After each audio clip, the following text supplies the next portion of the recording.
Bonjour, vous êtes nombreux à souffrir d'attaques de panique et évidemment de nombreuses personnes d'entre vous se posent la question de quels sont les mécanismes sous-jacents et quelles sont aussi les stratégies qui permettent d'apprendre à les gérer petit à petit.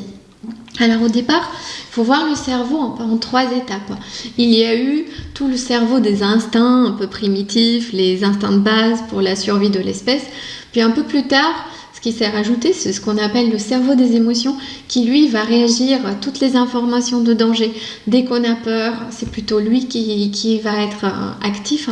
Et puis, plus tard dans notre évolution, il y a eu tout le raisonnement logique. Le problème, c'est que le raisonnement logique est beaucoup trop lent.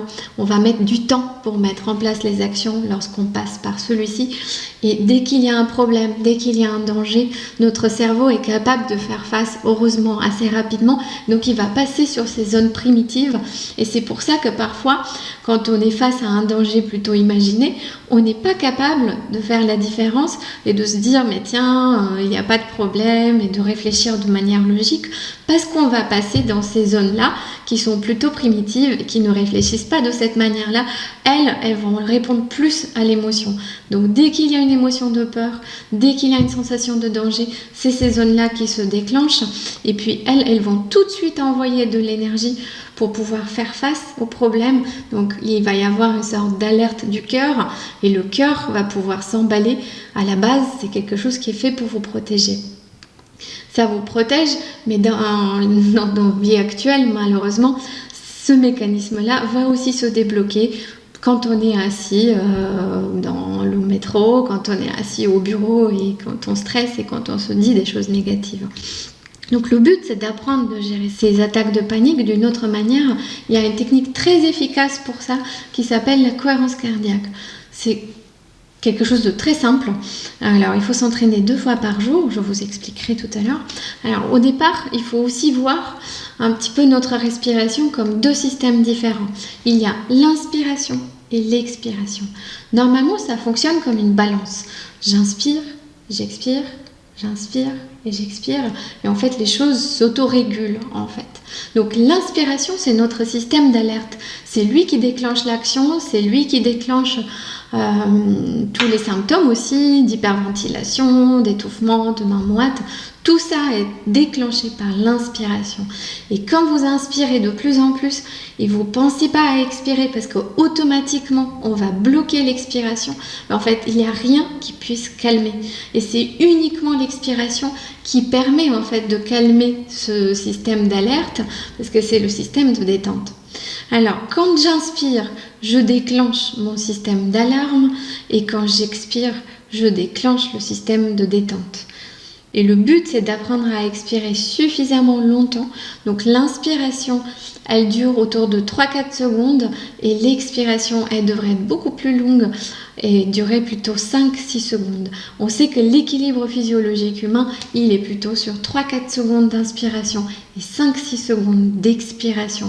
Donc même si vous n'avez pas le temps de faire de la cohérence cardiaque dans une situation donnée, pensez au moins à compter jusqu'à 5 ou 6 pour expirer, pour pouvoir réussir à vous calmer plus facilement. Alors, la cohérence cardiaque, en fait, quand on respire, souvent, je vous disais, on a tendance à inspirer ici. Alors, le but, c'est plutôt que d'inspirer trop haut, de manière superficielle, ça serait d'amener l'air vers le ventre. Donc, j'inspire. Je gonfle le ventre tout doucement, pas trop. Il n'y a pas besoin de prendre plus d'air que d'habitude. Et puis à l'expiration, il y a le ventre qui se creuse ici. Donc j'inspire, le ventre se gonfle tout doucement. Je fais une pause si nécessaire. Et puis à l'expiration, il y a le ventre qui se creuse tranquillement et vous prenez le temps d'expirer. J'inspire, je fais rentrer l'air plutôt vers le ventre, la poitrine elle reste plutôt immobile. Et puis à l'expiration, je prends le temps et je prends quelques secondes de plus pour expirer et creuser le ventre. Donc dès qu'il y a un moment de stress, dès qu'il y a un problème, pensez déjà à expirer pendant 5-6 secondes. Ça permet en fait d'apporter une nouvelle information à l'organisme pour lui dire détends-toi, il n'y a pas de danger, il n'y a pas de problème. Donc il y a une surveillance un petit peu à avoir sur ça. Et puis l'entraînement, je vous propose en fait de vous entraîner 2 fois par jour, juste 5 minutes et voir ce que ça donne au bout de quelques semaines. Le but, c'est souvent les gens, ils ont tendance à essayer cette technique-là juste dans les situations qui posent problème et ça marche pas comme ça. C'est important au départ d'être entraîné. C'est comme un muscle. Et puis plus ce muscle est entraîné, plus il va être rapide pour faire face aux problèmes. Pour les personnes qui font des attaques de panique, d'ajouter ensuite un petit exercice juste avant la cohérence cardiaque qui va être en fait, j'emballe un peu tous les symptômes. Donc ça permet un petit peu de s'habituer et de voir que finalement les symptômes, ce n'est rien d'autre que de la respiration. Et donc comment on emballe ce symptôme-là, c'est tout simplement, je vais inspirer plus de manière très superficielle, puis je vais un petit peu oublier d'expirer. Donc j'inspire, je brise, expirer, et au bout de 30 secondes, 45 secondes, il y a des petites les mains moites qui arrivent, des petites sensations de cœur qui bat plus vite. Donc essayez de vous habituer un petit peu, de passer de ça pendant 30 secondes, 45 secondes, puis prolonger un petit peu.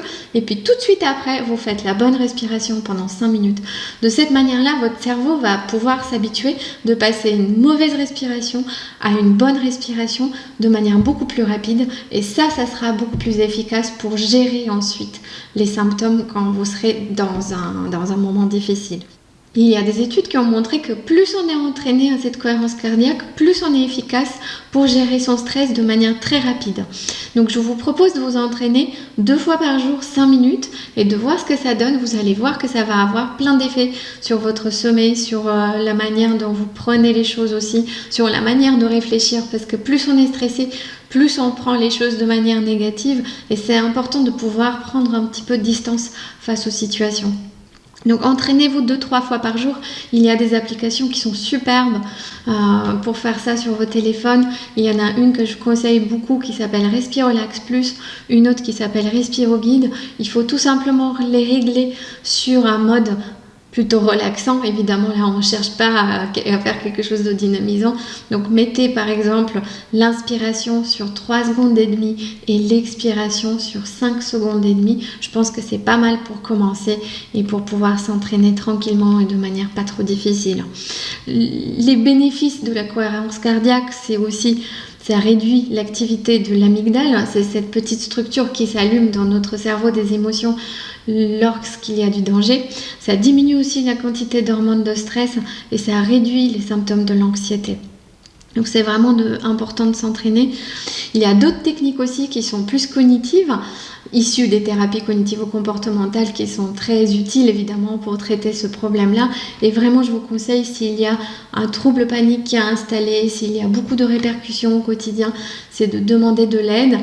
À travers ce type de thérapie, il y a vraiment pas mal de gens formés maintenant et qui savent traiter ce problème-là, qui se traitent assez facilement. Ces techniques cognitives, ça va être aussi un travail sur les pensées. Qu'est-ce que je me dis par rapport à la situation? Toutes les idées catastrophes qu'on peut avoir dans ces moments-là qui se déclenchent. Donc le but, c'est d'arriver à modifier ce type de pensée petit à petit, de modifier aussi les émotions face à ça et de manière comportementale aussi, d'agir sur les évitements tout en essayant de manière très progressive d'aller de l'avant et en définissant un petit peu des petites étapes qui vont pouvoir vous permettre petit à petit de reprendre une vie normale. Merci d'avoir suivi cette vidéo. Je vous rappelle que le but de cette chaîne, c'est de vous apporter plein d'informations sur la psychologie, que ce soit sur les attaques de panique ou d'autres problèmes qui peuvent se poser au quotidien. Donc n'hésitez pas à vous abonner et je vous dis à très bientôt.